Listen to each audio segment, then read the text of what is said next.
Welcome to my YouTube channel. हम लोग आज एक नया टॉपिक देखते हैं, बुद्धि लब्धि, इंटेलिजेंस क्वोशेंट, जिसको हम लोग शॉर्ट फॉर्म में आईक्यू से लिखते हैं। IQ, intelligence quotient. आईक्यू क्या होता है, हम लोग इसको देखते हैं। आईक्यू जो है mental as upon chronological age into 100, ये हम लोगों का आईक्यू का फार्मूला होता है। मेंटल एज यानी किसी बालक की मानसिक आयु की बात करता है मेंटल एज।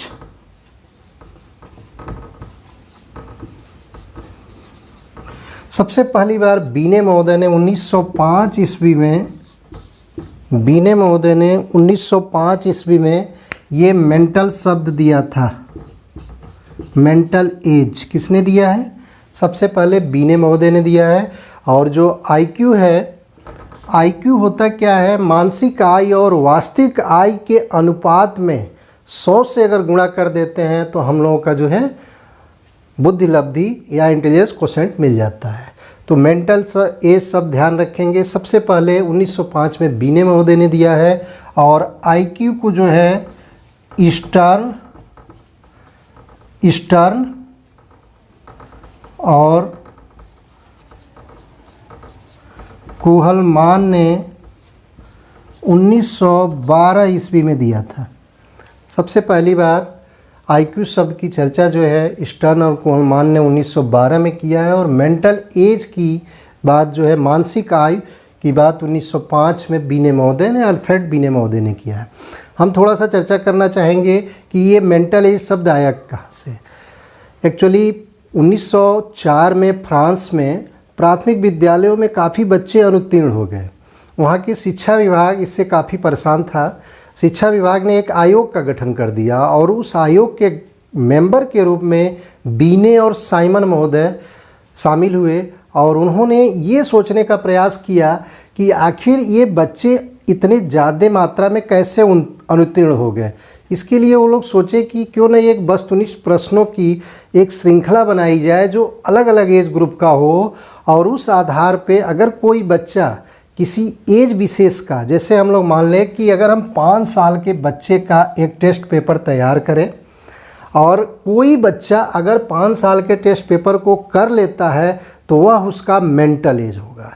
जैसे हम लोग मान के चले कोई बच्चा जो है 15 साल का है, अगर कोई 20 साल के बच्चे का मेंटल एज का जो टेस्ट पेपर तैयार हुआ है, जो वस्तुनिष्ठ प्रश्नों की एक सेट तैयार हुआ है, अगर उसको कर लेता है तो 15 साल के बच्चे का जो है मेंटल एज 20 साल हो जाएगा।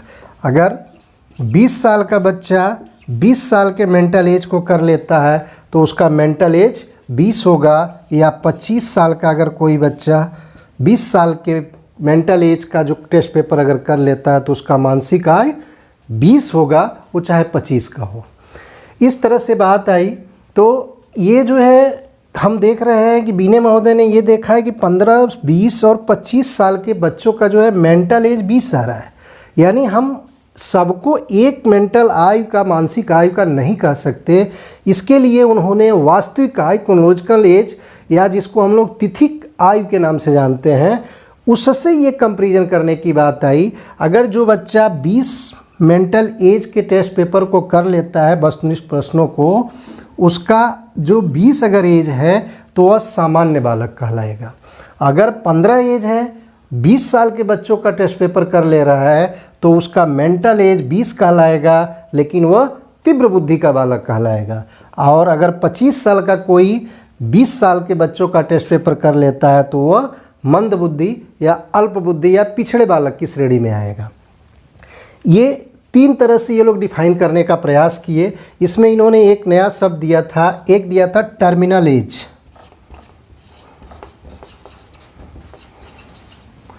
टर्मिनल एज शब्द दिया था। इस टर्मिनल एज का मतलब है कि अगर हम मान लें 21 टर्मिनल एज है इन 3 लोगों का, कोई 15 साल का है, कोई 20 साल, कोई 25 साल का है, इन लोगों का जो है टर्मिनल एज अगर हम मान लें 21 साल है, यानी ये तीनों लोग जो है 20 साल का टेस्ट पेपर तो कर ले रहे हैं लेकिन 21 साल का टेस्ट पेपर नहीं कर पा रहे हैं, जो मेंटल एज का बनाए थे बीने महोदय ने, बीने और साइमन ने। तो ये 21 इनका टर्मिनल एज है, यानी 21 साल से नीचे के सभी प्रश्नों को ये लोग कर ले रहे हैं। 20 के प्रश्नों का कर ले रहे हैं, 21 से नीचे का 21 का नहीं कर पा रहे हैं, तो उनका मेंटल एज जो है 20 माना जाएगा। इस तरह से बीने महोदय ने सिर्फ लगभग 3 कैटेगरी में डिवाइड किया कि सामान्य बुद्धि, तीव्र बुद्धि या पिछड़ा। इसके बाद स्टर्न और कुहलमान महोदय ने वास्तविक आयु के आधार पे इसको जो है कैटेगराइज किया, और इससे एक बेनिफिट ये मिला कि ग्रुप में बच्चों की तुलना आसानी से की जा सकती है। हाँ, एक चीज़ हम आपको बताना चाहेंगे कि जो मेंटल एज था, इसमें जो प्रश्नों की जो श्रृंखला रखी गई थी कि अगर कोई 10 साल का बच्चा है, 12 साल का बच्चा है, और 10 साल के बच्चे का मेंटल एज क्या होगा, जो टेस्ट पेपर तैयार किया गया था वह टेस्ट पेपर स्मृति से, गणना से, बच्चों के बोध स्तर से, इन सब चीज़ों से संबंधित प्रश्न रखे गए थे। बच्चों के व्यवहारिक जीवन से संबंधित कुछ क्वेश्चन रखे गए थे। अगर कोई बच्चा 10 साल का टेस्ट पेपर अगर कर लेता है तो उसकी मानसिक आयु 10 होगी, चाहे वो 8 साल का हो चाहे 12 साल का बच्चा हो। क्लियर है? तो मेंटल एज और क्रोनोलॉजिकल एज यानी तिथिक आयु, वास्तविक आयु जिसे हम लोग कहते हैं, इसके कंपैरिजन में अगर 100 को इसलिए रखा जाता है क्योंकि डेसिमल सिंबल को हटाने के लिए। ठीक है, तो ये हम लोग का जो है मेंटल एज है। इसी के आधार पे एक मनोवैज्ञानिक है टर्मन। हम लोग बुद्धि की परिभाषा में देखे थे टर्मन की डिफिनीशन। टर्मन महोदय ने 1916 ईस्वी में, जो बीने महोदय ने 1905 में सबसे पहला बुद्धि परीक्षण दिया था। हाँ, एक चीज़ और हम आपको बता देना चाहेंगे, बुद्धि परीक्षण शब्द, बुद्धि परीक्षण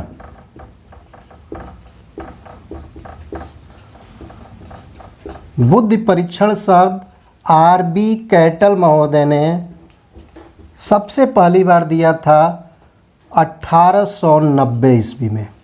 कुछ चीज़ें फैक्ट है, टेट वगैरह और किसी भी शिक्षक भर्ती के लिए अनिवार्य है कि मेंटल एज सबसे पहले बीने महोदय ने 1905 में दिया था। स्टर्न और कुहलमान ने 1912 में आईक्यू शब्द बुद्धिलब्धि को दिया था। बुद्धि परीक्षण शब्द आरबी कैटल महोदय ने 1890 ईस्वी में दिया था। और एक बात और आती है, इंटेलिजेंस या बुद्धि शब्द को सबसे पहली बार कहा जाता है कि गाल्टन महोदय ने दिया है। ये ध्यान रखेंगे, इसको चेक कर सकते हैं कि बुद्धि शब्द को सबसे पहले किसने दिया, तो गाल्टन महोदय ने दिया। हाँ, टर्मन महोदय, हाँ, बुद्धि परीक्षण में सबसे पहले 1905 में अल्फ्रेड बीने महोदय का सबसे अधिक योगदान है, जो फ्रांस में प्राथमिक विद्यालयों में जो बच्चे फेल हुए थे उनकी मानसिक आयु को चेक करने के लिए, उनके मेंटल एज को चेक करने के लिए तमाम प्रक्रियाएं, एक आयोग का जो गठन हुआ था उसमें बीने और साइमन महोदय उसके सदस्य के रूप में शामिल हुए। उसके बाद उन्होंने 1905 में एक test paper, mental test paper तैयार किया। उसमें ये चीज़ था कि अगर कोई 10 साल का मेंटल टेस्ट पेपर है, कोई भी बच्चा अगर उस पेपर को कर लेता है तो उसका मेंटल एज 10 होगा, चाहे वो बच्चा 5 साल का हो, चाहे 8 साल का हो, चाहे 12, चाहे 15 साल का हो, उस बच्चे का मेंटल एज 10 साल ही रहेगा। उसके बाद 1916 में जो है टर्मन महोदय ने जो स्टैनफोर्ड बीने परीक्षण जो आया था, ये स्टैनफोर्ड जो है ऑक्सफोर्ड यूनिवर्सिटी अमेरिका के एक मनोवैज्ञानिक थे, उनके परीक्षण के जस्ट बाद टर्मन महोदय ने उसी के साथ एक आया था कि 1916 में कि ये जो बच्चों की आईक्यू के हिसाब से उनको अलग अलग कैटेगराइज किया था। आइए हम लोग उसको देख लेते हैं कि कैसे टर्मन महोदय ने बच्चों को अलग अलग कैटेगराइज किया है। हम लोग इसको पूरा डिटेल देख लेते हैं। उन्होंने ये कहा था, वर्ग में कुछ वर्गों में डिवाइड किया था बच्चों को। वो बताए थे कि सामान्य बुद्धि के लोगों की आयु जो है, सामान्य बुद्धि के जो वर्ग हैं उनकी आईक्यू 90 to 110 होती है। 91 से लिया जाता है, 91 to 110 होता है। इसके जस्ट ऊपर तीव्र बुद्धि, जिनकी आईक्यू 111 से 120 होती है। फिर प्रखर बुद्धि, इनकी आईक्यू 121 से लेके 130 तक होती है। और प्रतिभाशाली लोगों की आईक्यू जो है मोर देन 130 या 131 से एबव होता है। जस्ट इसके नीचे मंद बुद्धि, अल्प बुद्धि और जड़ बुद्धि बताया इन्होंने, और इसकी आईक्यू 81 to 90, 71 to 80 और 71 से कम। ये था इनका क्लासिफिकेशन, ये इनका क्लासिफिकेशन था। और उन्होंने एक चीज़ और बताया है इसके साथ ही कि इस संसार में जो है, इस संसार में परसेंटेज को भी बताया है कि कितने परसेंट लोग जो है सामान्य बुद्धि के होते हैं, कितने परसेंट तीव्र, कितने परसेंट प्रखर और कितने परसेंट प्रतिभाशाली, मंद, अल्प, जड़, सब की चर्चा किया है। तो इन्होंने बताया कि सामान्य जो है 50% इस संसार में बालक या कोई व्यक्ति होता है, फिर तीव्र बुद्धि के 16%, प्रखर बुद्धि के 7% और प्रतिभाशाली 2% लोग होते हैं। और जस्ट इसके नीचे मंद में 16% देखेंगे सेम आ रहा है, फिर 7% और फिर 2% होते हैं। अब चाहे तो इसको आसानी से इस तरह से याद कर सकते हैं। ये जो ग्राफ है यह एनपीसी ग्राफ को हुबहू फॉलो करता है। एनपीसी ग्राफ की चर्चा हम लोग इसके पहले बुद्धि का जो टॉपिक देखे थे उसमें देखे थे, थोड़ा सा उसकी चर्चा हम यहाँ पे कर देना चाहेंगे। एनपीसी ग्राफ की कि हम लोग देखे थे कि एनपीसी ग्राफ हम लोगों का इस तरह से बनता है, एक फ्रीक्वेंसी पॉलीगन होता है। इसमें हम लोग देखे थे कि सामान्य बुद्धि ये 50% लोग होते हैं, मंद बुद्धि 16% होते हैं, 7% जो है अल्प बुद्धि और 2% जो है जड़ बुद्धि वाले व्यक्ति होते हैं। और जस्ट इसके ऊपर ये हमारा पीक पॉइंट है जिसमें मीन मीडियन मोड पाया जाता है। 16% जो है तीव्र, 7% प्रखर और 2% जो है इस संसार में प्रतिभाशाली लोग पाए जाते हैं। तो इस तरह से ये टर्मन महोदय ने 1916 में ये क्लासिफिकेशन किया है, ये डिवाइडेशन किया है कि सामान्य बुद्धि की आईक्यू जो है 91 to 110 50% होते हैं, तीव्र बुद्धि के जो है आईक्यू 111 से 120 होती है, इस संसार में 16% व्यक्ति पाए जाते हैं, प्रखर बुद्धि में 121 से 130 7% और प्रतिभाशाली जो है मोर देन 130 और जो संसार में 2%। ऐसे ही मंद बुद्धि में जो है देखें हम लोग कि 81 to 90 16%, अल्प बुद्धि में 71 to 80 7% और जड़ बुद्धि में 2% व्यक्ति पाए जाते हैं जिनकी आईक्यू लेस देन 70 होती है। तो ये तो था हम लोग का आईक्यू का। आईक्यू की गणना थोड़ा सा हम लोग एक एग्जाम्पल से कर लेते हैं कि अगर ये क्वेश्चन इस तरह के बार बार पूछे जाते हैं, आजकल के एग्ज़ाम में ये कॉमन क्वेश्चन हो गया है, बहुत सारे फैक्ट पूछे जाते हैं, उसमें से एक क्वेश्चन मैथमेटिकल वे में रहता है कि अगर किसी बच्चे की मेंटल एज 24 है और उसकी वास्तविक आयु रियल एज क्रोनोलॉजिकल एज की बात करें अगर 20 है तो उस बच्चे की आईक्यू कितनी होगी। तो इस फार्मूले में हम लोग रखेंगे, इस फार्मूले में रखेंगे ये हमें कितना दिया है 24/20 इंटू 100 क्या मिल गया, ये 5 से डिवाइड हो गया। तो इस तरह से 24 है 125 यानी इसमें आईक्यू 120 आ गई। आईक्यू हम लोगों को कितना मिल गया 120 आया। जो हम लोग इसके पहले ग्राफ बनाए थे तो उसमें हम लोग देख सकते हैं कि 120 आईक्यू वाला बच्चा जो है तीव्र बुद्धि का बच्चा कहलाएगा। अगर इसी तरह का कोई दूसरा क्वेश्चन रख लें कि अगर किसी बच्चे का मेंटल एज 16 साल है, क्रोनोलॉजिकल एज जो है 20 साल है, तो उसकी आईक्यू कितनी होगी। तो हम लोग सीधे फार्मूले में रख के कर सकते हैं MS 16/20 इंटू 100, ये 5 से डिवाइड हो गया, 16×5 80 जो है उस बच्चे की जो है मेंटल एज आया, जो कि एक अल्प बुद्धि का बच्चा कहलाएगा। तो इस तरह से हम लोग मेंटल एज से संबंधित कुछ क्वेश्चन को देखे हैं। लगे हाथ थोड़ा सा हम लोग देख लेना चाहेंगे, टाइप ऑफ इंटेलिजेंस की थोड़ा सा चर्चा करना चाहेंगे कि बुद्धि परीक्षण के प्रकार, बुद्धि परीक्षण कितने प्रकार का होता है इसको हम लोग देख लेते हैं। बुद्धि परीक्षण के प्रकार। देखिए, बुद्धि परीक्षण के प्रकार दो तरीके से किए जा सकते हैं, एक तो प्रशासन के हिसाब से और दूसरा जो है प्रस्तुतिकरण के हिसाब से। तो हम लोग सबसे पहले जो है प्रशासन के हिसाब से देख लेते हैं।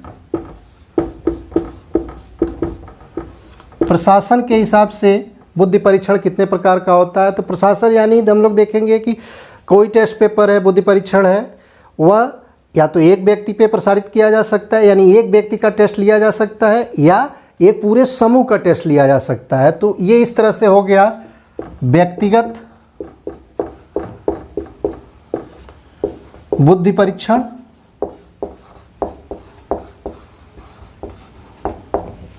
एक हो जाएगा व्यक्तिगत बुद्धि परीक्षण और दूसरा हो जाएगा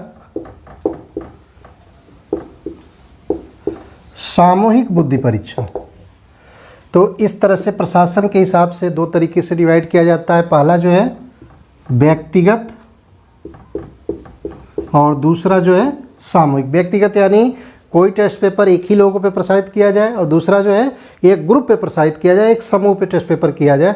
और इसमें जो दूसरा आता है, हाँ इसके पहले थोड़ा सा हम चर्चा करना चाहेंगे कि प्रथम विश्व युद्ध के दौरान 1914 से 1919 के बीच में जो प्रथम विश्व युद्ध लड़ा गया था, उस दौरान एक मनोवैज्ञानिक थे ओटिस। इन्होंने कुछ टेस्ट पेपर तैयार किए थे। हुआ ये था एक्चुअली उसमें सेना में भर्ती के लिए, लड़ने के लिए सैनिकों की ज़रूरत थी, और उन सैनिकों को उनकी योग्यता के अनुसार जो है विभिन्न पदों पे रखना था। तो ये कैसे क्लियर होगी कौन सा व्यक्ति किस पद के योग्य है, इसके लिए ओटिस महोदय ने दो टेस्ट पेपर तैयार किए थे। एक जो था आर्मी अल्फा टेस्ट और दूसरा था आर्मी बीटा टेस्ट। दो टेस्ट तैयार किए थे। देखिए, ये दो टेस्ट अलग अलग इसलिए किए थे कि एक में जैसे मान लीजिए कि कोई बच्चा है, कोई विदेशी है या कोई पढ़ा लिखा नहीं हो, तो उनके लिए उन्होंने आर्मी बीटा टेस्ट यानी अशाब्दिक परीक्षण को तैयार किया था। अशाब्दिक में चित्रों को, आकृतियों को या विभिन्न स्थूल वस्तुओं को दिखा करके और कोई टेस्ट लिया जाता था, उसको जो है आर्मी बीटा टेस्ट कहा जाता था। और एक जो था पढ़े लिखे लोगों के लिए आर्मिक अल्फा टेस्ट, यानी ये हमारा जो था शाब्दिक बुद्धि परीक्षण, और दूसरा था अशाब्दिक बुद्धि परीक्षण। यानी एक तो हम लोग देखें प्रशासन के हिसाब से, और दूसरा जो है था प्रस्तुतिकरण के हिसाब से। अगर देखा जाए तो दो तरीके का आया, और ये शाब्दिक बुद्धि परीक्षण और दूसरा आया अशाब्दिक बुद्धि परीक्षण, प्रशासन और प्रस्तुतिकरण के हिसाब से।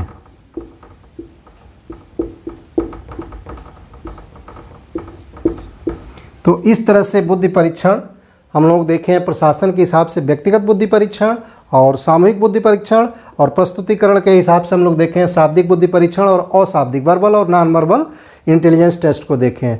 इस आधार पे जब डिवाइड करते हैं, इन दोनों को एक साथ करते हैं, तो बुद्धि परीक्षण हमारा हो जाता है शाब्दिक। पहला